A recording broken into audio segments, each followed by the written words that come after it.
Olá, tudo bem? Começando mais um vídeo, Diário do Aluno de Direito. No dia 22 de 5 de 2020, eu tive aula de Direito Penal 2, tá bom? Dia 22 não, né? Foi quinta-feira, foi dia 21, tá bom? Dia 21 do 5. Hoje é sábado, dia 23 do 5, estou fazendo essa gravação. Então, na quinta-feira, dia 21 do 5, eu tive aula de Direito Penal 2. E lá nós falamos ainda sobre as questões dos regimes de pena, tá certo? E é um pouco que eu quero compartilhar aqui com vocês hoje. O conteúdo de penal é sempre muito grande, muito extenso. Eu tenho muita dificuldade, mas estou estudando, podendo passar um pouco do que eu consigo absorver para vocês também. Olha só, lembrando então quais são os tipos de penas que nós temos. Quais são? Quais vocês se lembram dos tipos de pena que nós temos? Nós temos privativa de liberdade, restritiva de direito e multa, não é verdade? 3 tipos de penas, né? Regimes de penas, né? Então, olha só, dentro dos artigos 43, 44 do Código Penal, poderá converter em pena privativa de liberdade em uma ou mais penas restritivas de direito. Então, olha só, uma privativa de liberdade eu posso converter, né, em privativa restritiva de direito. E essa restritiva de direito pode ser algumas, né? Mas podem ser dadas mais que uma. Como regra, tá? Teriam o mesmo prazo de duração da pena privativa de liberdade. São criadas muitas vezes como alternativa ao regime aberto, visto que não temos quantidades suficientes no regime. Falamos sobre também, já nos vídeos aqui passados, falamos sobre a remissão, que o preso trabalhando ou estudando poderá remir sua pena, né? Então, a cada 3 dias trabalhados, ele ganha 1 dia de redução na sua pena. Ou a cada 12 horas estudada em 3 dias, reduz 1 dia a sua pena. Existe também a detração. Então, nós temos a remissão, que é o trabalho ou estudo, e nós temos a detração. E o que é a detração? É o abatimento da pena. Então, em razão do tempo do condenado estar preso antes da sentença condenatória definitiva. Ou seja, enquanto ele está na prisão preventiva, prisão temporária, prisão é o que podemos extrair do artigo 42 do Código Penal. Então, esse tempo que ele já cumpriu a pena, mesmo antes de ser condenado, nós vamos ter um abatimento disso quando o juiz lá determinar 20 anos de restritiva de liberdade. Poxa, mas ele já cumpriu 4 anos, então vai ser uma detração, né? Um abatimento de pena, tá bom? Espécies de prisão restritiva de direito, pena restritiva de direito. Artigo 43.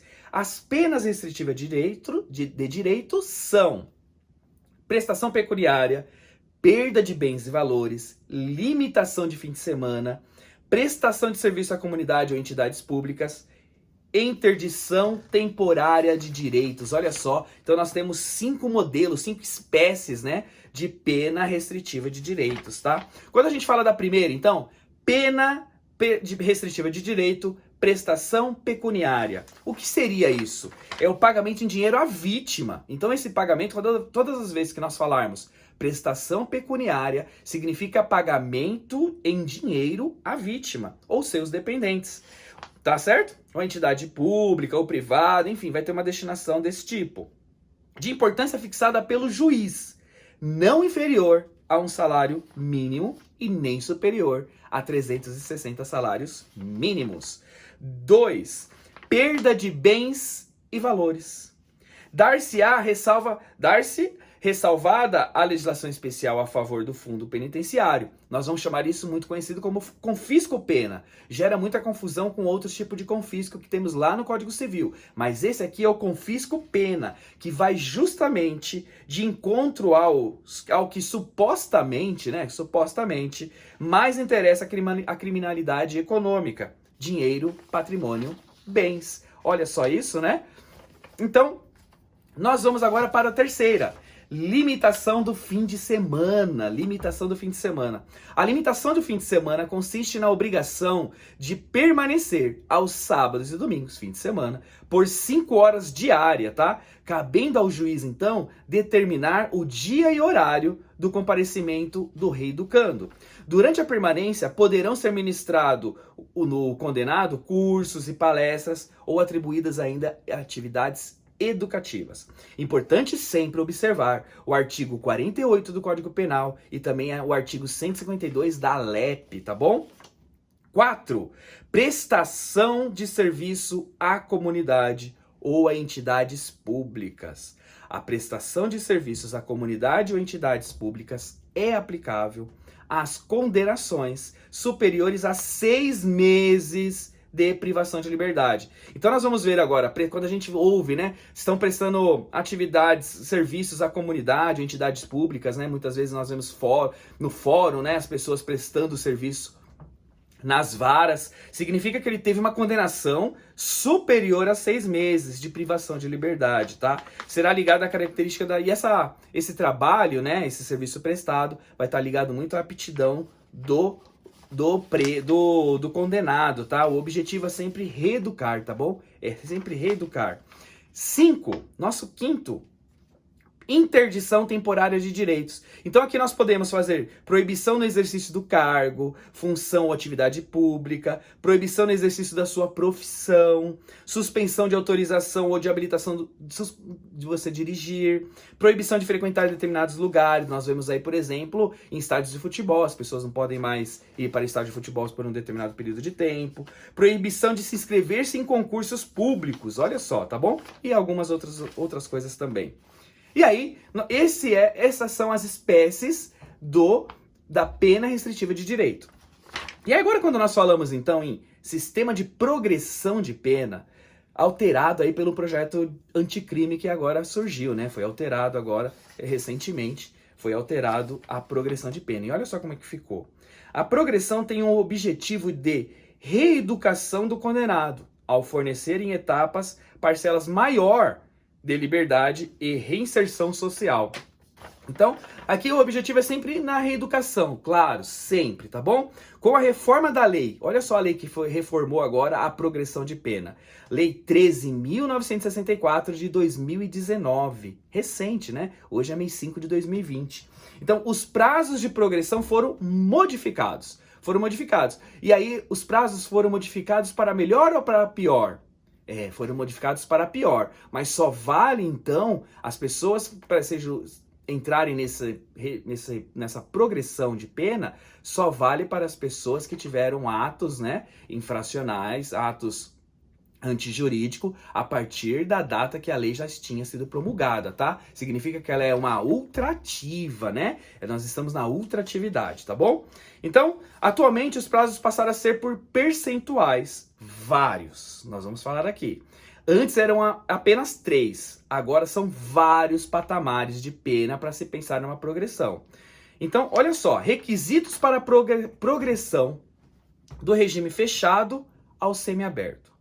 Primeiro, do regime fechado ao semiaberto, tá bom? Primeiro, condenação. Para o início do cumprimento de pena, não se faz necessário o trânsito em julgado. Olha só, dessa forma, ainda que pendente recurso, poderá o condenado progredir para regime menos gravoso antes do trânsito em julgado. Não se trata de antecipação de pena ainda não, mas sim de antecipação. Está na antecipação de execução penal. Temos uma súmula 716 do STF, tá bom? Então, mesmo ainda, temos às vezes uma morosidade nas condenações e o preso já se estima, talvez, né, que vai cumprir determinada, antes do trânsito julgado, então ele já foi condenado, né? Então ele já foi condenado, mas ele está em recurso. Então ele foi condenado a 20 anos e ele já começa a ter a sua progressão de pena aqui, tá bom? Então nós já temos um condenado e que ainda não foi trânsito julgado, né? Ele pode ter entrado com recurso para rever todas as questões, mas mesmo assim ele vai entrar na progressão.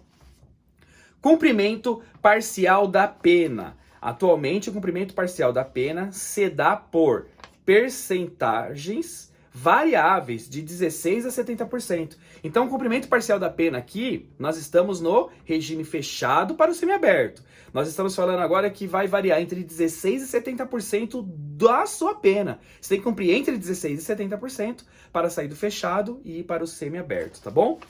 E vai depender muito do tipo de crime, etc. Artigo 112. A pena privativa de liberdade será executada em forma progressiva, com a transferência para o regime menos rigoroso a ser determinada pelo juiz, quando o preso tiver cumprido ao menos, olha só o ao menos, agora vamos lá. Primeiro, 16%. Então, ao menos, caso o preso tenha cumprido ao menos 16%, né, o que equivale a 1,6 da lei anterior, mas antes era válido para qualquer crime, que não fosse hediondo e residente. Então, aqui, ó, 16% se ao menos o preso tiver cumprido 16%, se ao menos ele for apenado, se ele for primário, e o crime não tiver sido, ele tem que ser sem violência à pessoa ou grave ameaça, tá? Então, por exemplo, furto. Então, a partir do momento que ele está do regime fechado para o semiaberto, ele cumpriu 16% da sua pena, ele já pode entrar na progressão. 20%, se o apenado for reincidente. Então, enquanto o 16% ele é primário, se for reincidente, ele já vai ter que cumprir 20%, sem violência à pessoa ou grave ameaça, tá bom? 25%, aqui já começa a mudar a conversa, da pena. Se o apenado for primário, e o crime tiver sido convertido com violência. Então, sem violência é 16%. Para primário, né? Com violência é 25%. 30% da pena se o apenado for reincidente. E o crime for cometido com violência. Então, olha só. Se o crime for reincidente sem violência, é 20%, né? Se o crime for reincidente com violência, é 30%. Olha como aumenta quando é reincidente, né? Depois, 40% da pena se o apenado for condenado pela prática do crime hediondo. E ainda nós começamos a subir. Ou equiparado se for primário. Então, se for primário e o crime foi hediondo, vai ter que cumprir 40%. 50% se o crime for hediondo, né? E você for condenado pela prática do crime hediondo, equiparado se for primário com resultado. E aí 50% se você for reincidente. Olha só. E olha só, vale lembrar sempre. O condenado pode exercer o comando individual, coletivo, organização criminosa, ainda se ele não largar essa prática da organização criminosa, as coisas ainda pioram para ele, tá bom? Porque se ele é reincidente e tudo mais, fica ainda observada essa questão, se ele realmente largou a organização criminosa. C. O condenado pela prática de crime de constituição de milícia também, tá lá no artigo 288-A do Código Penal, que vai tratar sobre milicianos também, tá bom? Vamos para o próximo percentual, 60% da pena se o apenado for reincidente na prática do crime hediondo, tá? Então, aliás, esse que eu comentei ainda de 50% ainda se for primário, mas tem todas essas regrinhas que eu venho comentando com você, né? Se ele largar as práticas das organizações criminosas, se ele for miliciano, tá bom? Corrigindo aqui. 60% se ele for reincidente e ter cometido crime hediondo. 70% da pena ele vai ter cumprido fechado para o semiaberto, da pena se o apenado foi reincidente, crime hediondo com resultado morte. Matou alguém, vai ter que cumprir 70% em regime fechado. Ficou bastante doloroso, né? Progressão do regime semiaberto para o aberto. Além dos requisitos já estudados na progressão, haverá então exigência dos requisitos do artigo 113 ao 115 da LEP. E olha só o artigo 113. O ingresso do condenado em regime aberto supõe aceitação do seu programa, tá? Então, do regime semiaberto para o aberto, que é o que nós estamos vendo, depende de aceite do próprio condenado, tá? Se ele quiser continuar lá dentro, ele vai continuar. Aconteceu isso no caso, por exemplo, da Richthofen, né? Ela poderia ir, ela preferiu continuar trancada lá dentro, tá? Progressão do regime semiaberto. Artigo 115. Olha só o artigo 115. O juiz poderá estabelecer condições especiais para a concessão do regime aberto, sem prejuízo das condições gerais e obrigatórias. Permanecer no local que foi destinado, não se ausentar da cidade, comparecer ao juízo, tá bom?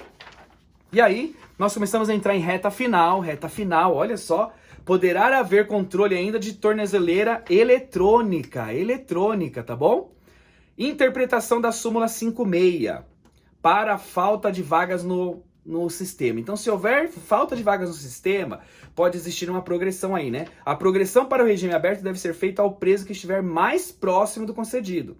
Esse direito, gerando vaga no semiaberto, para que haja progressão de alguém do fechado para o semiaberto. A falta de vagas no regime aberto não implica automaticamente em prisão domiciliar, podendo o condenado ter convertida a sua PPL em PRD. O que está querendo dizer aqui então, gente? Olha só, então um condenado que está no regime fechado e já tem permitido a sua progressão para o regime semiaberto, só que não tem vaga no semiaberto. E aí o que vai acontecer? Alguém que está do semiaberto para o aberto, mas ainda não atingiu o tempo, né? Ainda não atingiu o seu percentual, só que ele está muito próximo. Esse muito próximo vai ser beneficiado. Ele sai do regime semiaberto e vai para o aberto. E o regime fechado vai para o semiaberto, tá bom? Essa daí é a grande progressão. Eu vou começando a querer ficar por aqui com todos vocês. O conteúdo é grande, é denso, estamos aprendendo juntos. Você viu que até na leitura, às vezes, eu posso ter dado alguma misturada de 50% com 60%. Me perdoem, mas é assim que nós aprendemos, né? Podendo compartilhar e espero que esteja ajudando vocês também. Eu fico por aqui, obrigado e até mais.